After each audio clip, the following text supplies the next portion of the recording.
On va finir vos market movers, Bernard, avec le titre d'ASML. ASML, est-ce que, à l'image de la tech américaine, ASML, bah, on y retourne et on est confiant? Alors, confiant, je veux pas, mais on est sur une possibilité d'une accélération très intéressante. En fait, je vous ai dessiné une configuration graphique classique et là, je vais vraiment me focaliser sur la technique. Je pense que tout le monde connaît SML, qui a été peu de temps, mais qui a été la première capitalisation européenne et qui est le leader des machines pour la fabrication des microprocesseurs, avec vraiment un gros avantage comparatif, donc qui vraiment a une force réelle. Maintenant, elle a aussi perdu près de 50% depuis ses points hauts. Et là, elle est en train de construire potentiellement une configuration de retournement spectaculaire que l'on appelle une ETEI. Hein. C'est une épaule, tête-épaule inversée, avec la deuxième épaule, pour être précis, qui dure depuis maintenant près de 2 mois, avec une lente construction. Et en fait, la clé, c'est de tenir la zone des 686-690 en clôture. Alors, ça fait 3 fois, 4 fois que l'action essaye de passer au-dessus. Hier, elle était passée au-dessus en accélération, même au-dessus des 700. Mais en fin de journée, elle a clôturé proche des bas. Ce matin, elle est plutôt en descente et en train de repasser sous cette zone-là. Donc, en fait, la zone clé, c'est bien ce que je vous dis, 686, 690. Dès lors que l'action s'inscrirait durablement au-dessus de cette zone-là, on aurait là le préalable à un lancement sérieux avec des objectifs possibles et probables quand même sur les 860. Donc là, un upside très intéressant.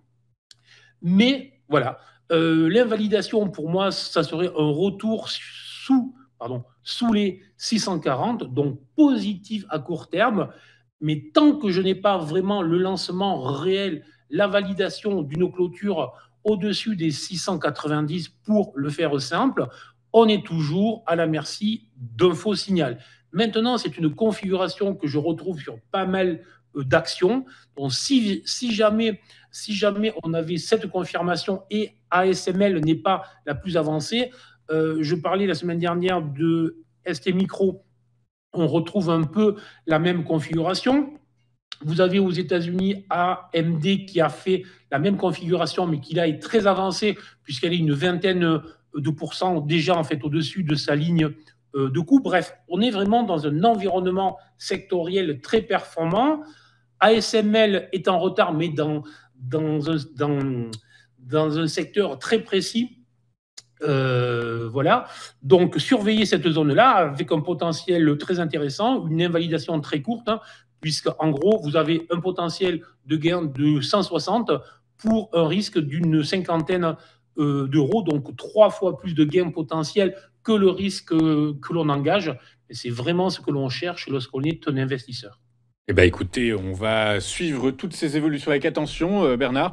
Et puis, bah, écoutez, on vous retrouve très vite pour commenter justement, commenter tout cela. Merci beaucoup, Bernard, d'avoir été avec nous ce matin. Bernard Prats d'Esclos, vous êtes fondateur d'eWinvest, vous êtes trader pour compte propre et vous êtes également écrivain, puisque vous avez écrit L'investisseur stratège, qui est un livre que tout le monde doit avoir dans sa bibliothèque. Merci beaucoup, Bernard. À très Merci. bientôt. Nous, on marque une courte page de publicité. On se retrouve dans un instant avec notre invité Alexandre Baradez, avec lequel nous allons décrire l'actualité la plus brûlante et son impact sur les marchés financiers pour tâcher d'en faire une perspective, pour en tâcher d'en faire de la prospective intéressante et fructuante. À tout de suite sur TFI.